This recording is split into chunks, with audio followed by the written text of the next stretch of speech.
From the rocking rhythms of a nationally acclaimed performance group to tens of thousands of dollars in college scholarships. You name it, and we've got it on this episode of Real School. Thanks so much for watching. I'm Jacob Pinkney. And I'm Desiree Lee. Here's what else we're working on today. This dog is teaching hundreds of Duval students new tricks, and we've got them. Our cameras are rolling as our new mascot, DJ, lends a helping hand to an elementary school character parade. Plus, these students are going from the classroom to city council chambers. Find out why two talented sports teams are not only visiting City Hall, but also visiting with the mayor himself. And I'm Brianna Tawicha. I've got an order of energetic and motivated students coming right up.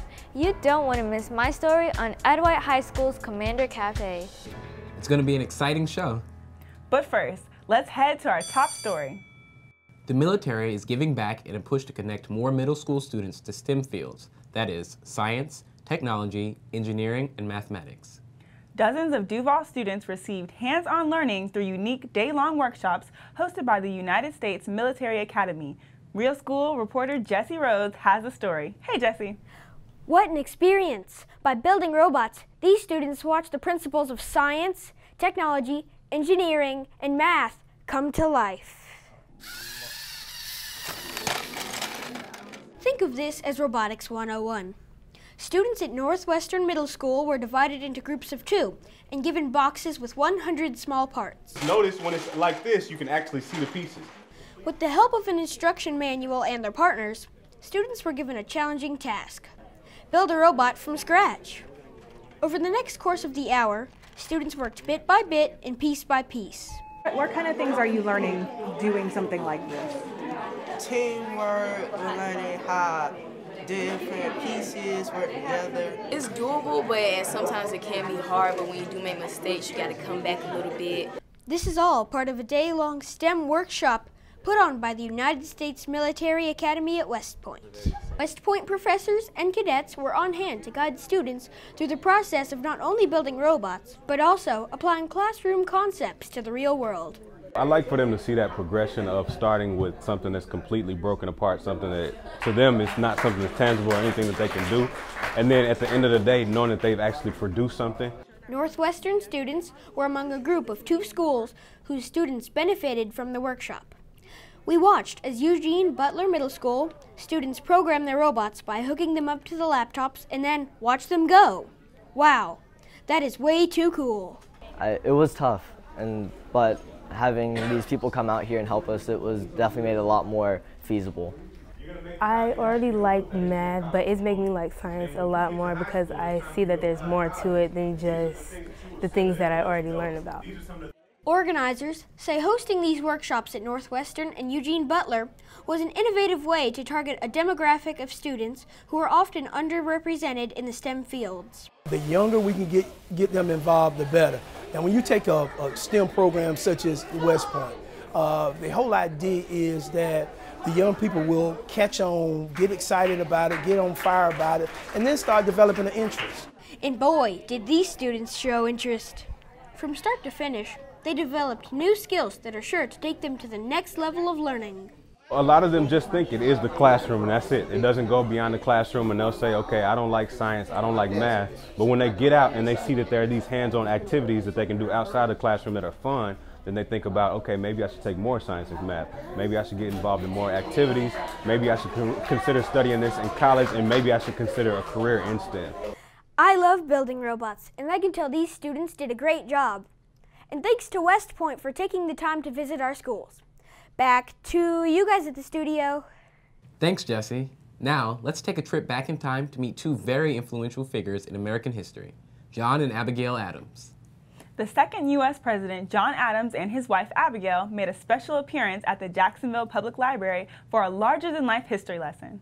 I think it was really interesting. I heard a lot about John Adams and his wife Abigail Adams, and I heard a lot about what the British did and how they put taxes on everything and how Boston reacted to it. Seeing it gave me a lot more experience about how it would have actually went.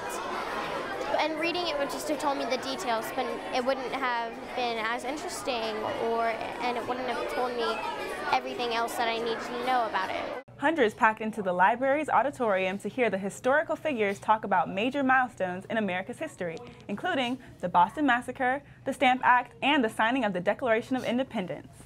Mr. and Mrs. Adams incorporated lots of audience participation and even brought some students on stage. Peyton Dixon, the actor who portrayed John Adams, says performances like this are meant to make sure students better understand our country's history. That is precisely what I like to do, is get people excited about the real people that are involved in this experience. That's what makes it a real joy for me, is to be able to take them to the next level of understanding about what our country's history is and what their role in the next layer of history can be. What an exciting way to learn history. In all, the pair performed before more than 1,600 Duval students over a 2-day period. Picture this, you're a high school student looking to go to college. So one night, you decide to attend an open house for State University. Before you know it, you find that you've not only been admitted on the spot, but you've also earned a full scholarship on the spot. This was the reality for many Duval County public school students who attended a special program hosted by FAMU, Florida Agricultural and Mechanical University. Real School anchor Adriana Sorensen has the story. This event wasn't just about scholarship money. It was about understanding the value of a higher education.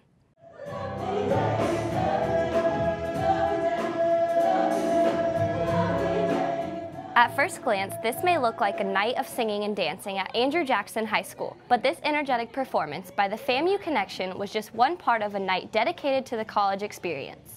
I just wanted to check out the pharmacy program, and I have good test scores, and I was hoping to get some scholarships while I was here. Antoinette Medlock is one of hundreds of Duval County juniors and seniors who packed the high school auditorium for Florida A&M University's annual scholarship and recruitment program. Students were offered a unique opportunity to apply on site and earn immediate scholarships. No wonder so many students and their families came out, including a member of our Real School family, Patrick Wright. Coming out tonight, I wanted to better my chances and get a hands-on being able to see the process of applications and just basically take advantage of the opportunity that's been given to me. Parents, thank you for doing everything that you've done to allow your child to arrive at this point, to think about what college you're going to go to. The evening kicked off with Dr. Nikolai Vitti and board members Paula Wright and Dr. Constance Hall offering words of encouragement. Thank you for being here tonight. Thank you for understanding the power that's in education. I am Dr. Constance Hall, where I received my PhD from Florida A&M University. And you too, sitting out there in that audience, can earn that degree also. Students also heard from both current and former FAMU students who shared the reasons why they believe in a higher education. Then it was the moment everyone was waiting for. Our next scholarship recipient, George W. Gore, for $20,000 total. Paxton High School, Gerald Small. FAMU handed out scholarship after scholarship to students who met the rigorous requirements. Take a listen as FAMU awarded one of the biggest scholarships of the night. For $58,177 from Nathan B. Forrest High School, Antoinette Medlock. I want to be successful, want to make a difference. A lot of times we write scholarship essays and we send them off, but it's never a time we can just meet with the person face to face and tell them where we are and our test scores, our GPAs, and just award a scholarship right on the spot. $58,000? Wow, that's unbelievable. Congrats to Antoinette Medlock and every other student who worked hard for a brighter future. Back to you guys. Preparing students for college, career, and life is the vision Duval County Public Schools holds for each student. Real School anchor Patrick Wright joins us now in the studio for a one-on-one interview with Superintendent of Schools, Dr. Nikolai Vitti. Hi guys, we're not just learning to get promoted and pass exams, we're learning for life. Dr. Vitti, the district's strategic plan reflects a new vision that speaks to success after high school, college, career, and life. Tell us why that's so important. I think it's important because high school should be a springboard to the future for high school students. And there's been a talk previously about the high school diploma being a diploma to nowhere. And so what we want is an experience where kids at the high school level are being prepared from their experiences in the classroom, experiences with partnerships, to go on to college, and if college isn't the right fit or the aspiration, to go to the workforce and be able to be employed at a solid wage with benefits to support a family, and then in general to be ready for life. And what we mean by that is to be good citizens. So the curriculum, our course offerings, our career academies are all trying to shift to the point of every high school graduate having the freedom and the empowerment to decide college, career, and then generally have the skills and the confidence to be a high-functioning citizen. Of course. As a high school student, I understand that college readiness in terms of the PSAT, SAT, and the AP exams, but when should parents start preparing for college? Well, I think there's nothing wrong with starting a conversation about college at a very young age. I think the more children hear that they're college ready, that they're college material, the more their confidence builds, their self-esteem builds, and then they see themselves there. So I don't think you can ever start too early. I think talking about it, reading about it, visiting colleges, all is relevant, like I said, even at the early stages. But as students move more into middle school and high school, it needs to become more focused with researching universities, visiting college campuses, looking at admission requirements, meeting people that graduated from that school. All those things will be important in making the right decision regarding the interests of the student. Okay.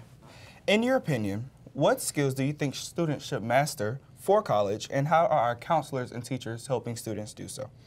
Well, I think anytime you're talking about college, you have to be a lifelong learner. So you have to have this natural curiosity, and at the same time find what really interests you, and all that comes from reading.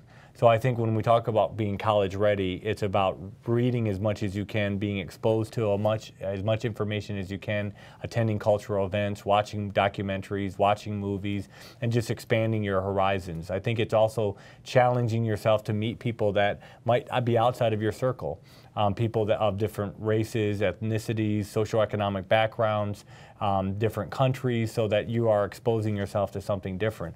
And then lastly, to build your vocabulary skills and practice problem solving and being more analytic in your thinking. Not just relying on, is the answer A, B, C, or D, is it true or false, but going deeper, thinking, talking about it, and lastly, I would say writing. I think writing is very important to being successful in college.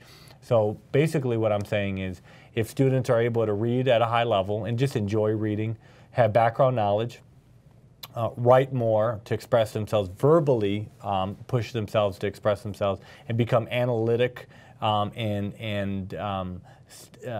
analytic problem-solving type thinkers, that leads to success in college. Thanks for joining us. No problem. For more information about graduation, financial aid, and other ways you can prepare for post-secondary success, head to our website, duvalschools.org, and visit the School Counseling Department page. Great information. Thanks, Patrick. Coming up on Real School, Duval students are rocking out with some of the hottest performers in the country. Get into the rhythm with the Blue Man Group as they pay a special visit to La Villa School of the Arts. Find out what important musical concepts these students learned. Plus, it's showtime at a local TV studio as educators sit in on a special movie screening. Watch as we reveal the important message behind Dyslexia, the movie. And I'm Jada Sevilla. We're hanging out with some championship-winning athletes as they visit City Hall and meet the mayor. Don't change the channel. Real School will be right back.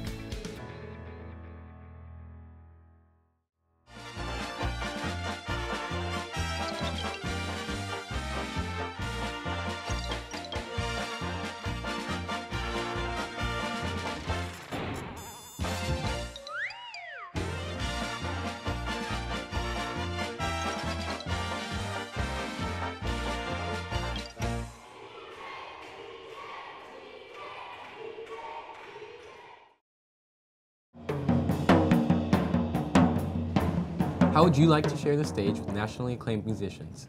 I don't know about you, but that'd be the chance of a lifetime for me. I totally agree. What a dream come true for all these Duval students who participated in a workshop hosted by the Blue Man Group. By night, they were putting on performances in the Times Union Performance Arts Center. But by day, members of the Blue Man Group were engaging and inspiring students at La Villa School of the Arts, where they learned some of the fundamentals of music. They spoke to a group of music students from both La Villa and Douglas Anderson. Students got a behind-the-scenes look on how they put on a show. They also participated in some hands-on exercises that involved bringing some students on stage. Man, I'm jealous. Performers tell us in the end, these students learned many valuable skills, including the art of listening. The listening skill is, above all, that's something I want people to take into outside of music, just take into conversation and listen to what's happening around you. I just want them to be pumped about music and pumped about their life and their friends and just kind of excitement, you know, an excitement to go out and inspiration to go out and be something.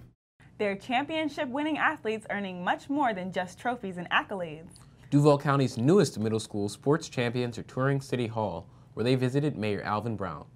Real School reporter Jada Sevilla is here with the details. Hey, Jada. Hey, guys. This tour wasn't just about volleyball or football.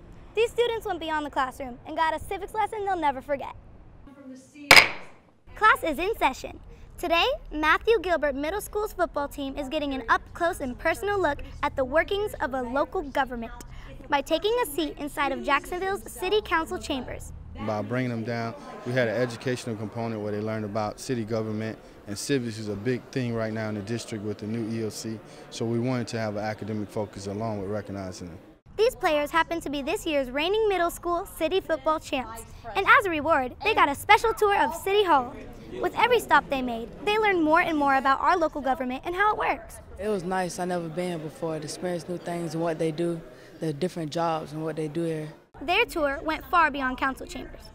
So this is just an amazing example of pure American design. Students walked the building, taking in the art, the architecture, and also learning the historical background about the building. For instance, did you know City Hall used to be a shopping mall? I sure didn't. Students eventually finished their tour with a visit to the mayor's conference room, where they met up with another set of city champs, the volleyball team at Northwestern Middle School. Congrats, ladies! It wasn't long before everybody was joined by a very special guest. All right. Mayor Alvin Brown. Even the mayor was impressed with their achievements, taking time to congratulate them for their work. I'm proud of you all as well, and you know, it says a lot when you can work together as a team.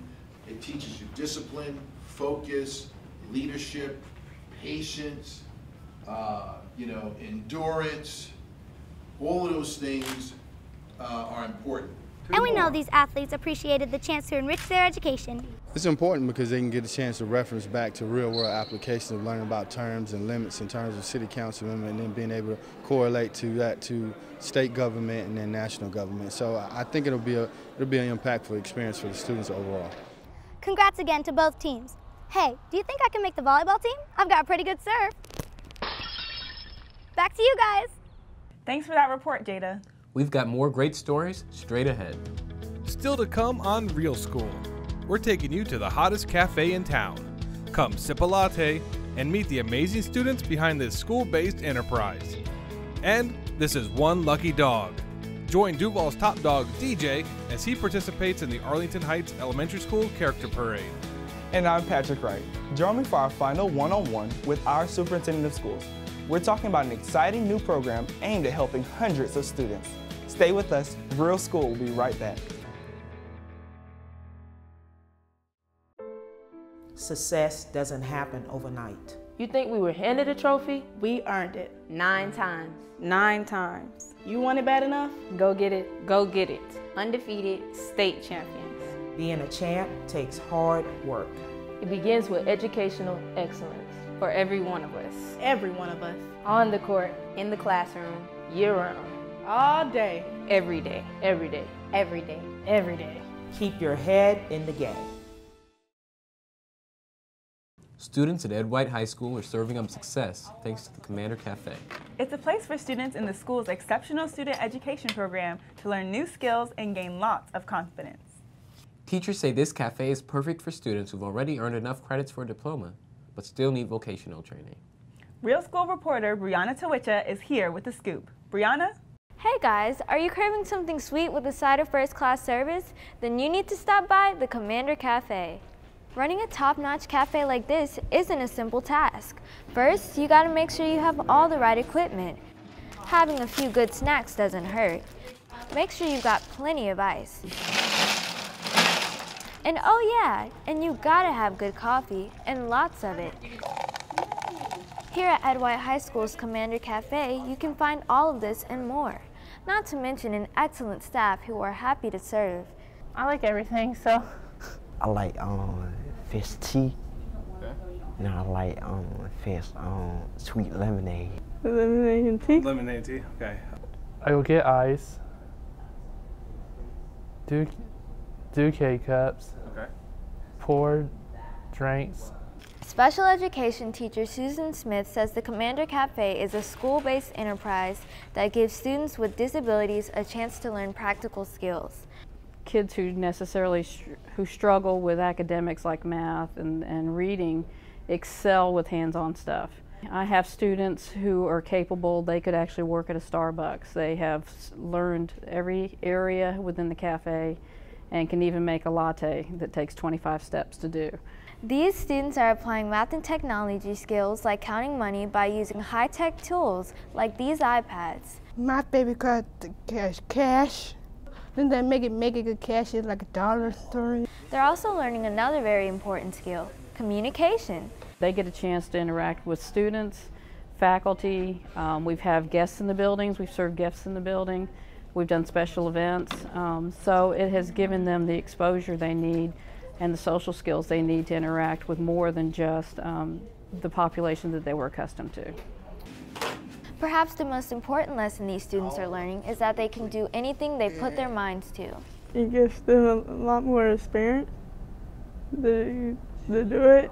It helps you learn some things like how to run the cash register, how to serve people, like as if you had a job actually.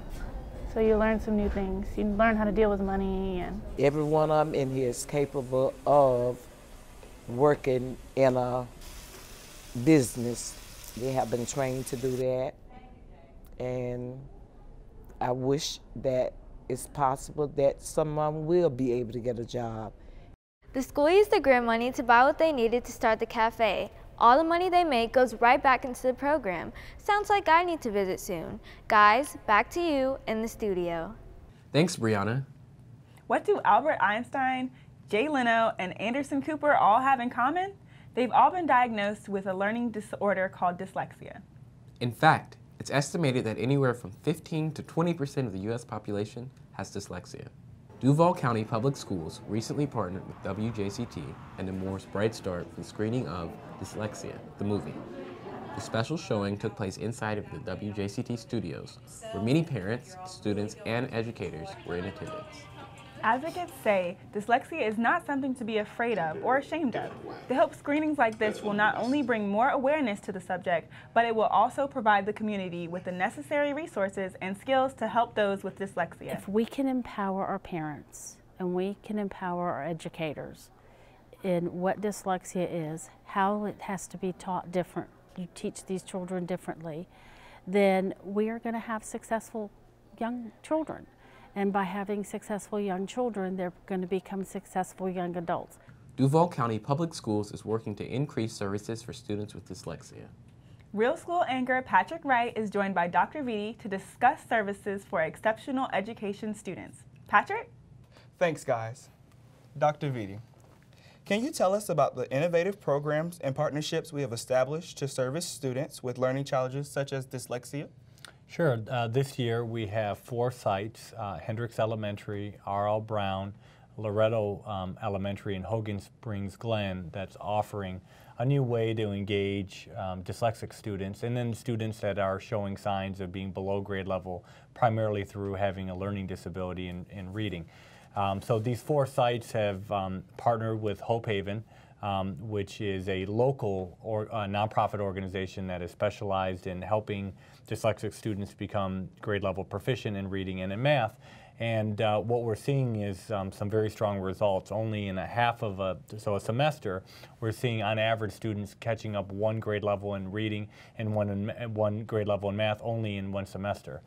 So we're looking to expand that concept next year, specifically at L.R. Brown being the main campus and possibly offering satellite sites. But this is receiving national recognition because for the most part we haven't served dyslexic students in an individualized way, and many of them are extremely bright, but because of their challenges, they suffer academically on some of the basic skills piece. But once they learn those basic skills, they start to take off intellectually, or I should say academically.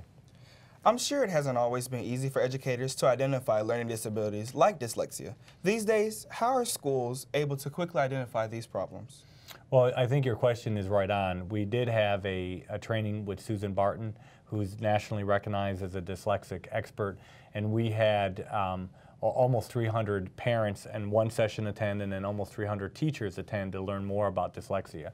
So what we're going to try to do is continue to promote those awareness opportunities so more teachers and parents can understand what dyslexia is and what it's not. But as students possibly not respond to interventions and support to improve in reading and math, and they go through the IEP process in order to receive more specialized support, then dyslexia could be something that could be identified as students and parents go through the IEP process. An IEP, for all those that are listening, watching, is an individualized education plan for those students that have disabilities. Okay, so our movie we showed, did you like the movie? I did. It touched me personally. I'm dyslexic. And two of my sons are dyslexic, so it was hard not to watch that and think back to the struggles I had in school, and even some of the struggles that I've had as a parent with working with my two children. But it was also inspiring to see what can be done when schools and school systems do better for kids and create better interventions and support systems for children. And I thought it was great to see a lot of community members come out. A lot of parents were there that have dyslexic students, and I start to see a rallying and momentum regarding supporting dyslexic students. And I do believe as the years progress, we will become a model as a public school system regarding what we're doing for dyslexic students. Thanks for joining us, Dr. Vitti. No problem. Desiree and Jacob, back to you. Thanks, Patrick. Our final story is sure to put a smile on your face. We're giving you the perfect combination of adorable kids, creative costumes, and a special visit by Duval's one and only top dog, DJ. You can really feel the excitement at Arlington Heights Elementary as our very own Duval Jacksonville dances down the halls during their character parade. DJ had a blast meeting students of all grades as they celebrated their love of reading. But it was the students who were the real stars of the show. The character parade marked the culmination of the school's Literacy Week, which was filled with lots of fun activities. Students came to school dressed up as characters from their favorite books. Class by class and grade by grade, students not only walked the halls in costume, they also carried books. We can tell there's a lot of creativity in this school. Looking good, kids. I can't, it's stuck. Bless you. Don't stop doing that, man. It's funny for me, no offense. It's the way that you handle it. It's just like, Right, what you're doing. You ready? Yeah.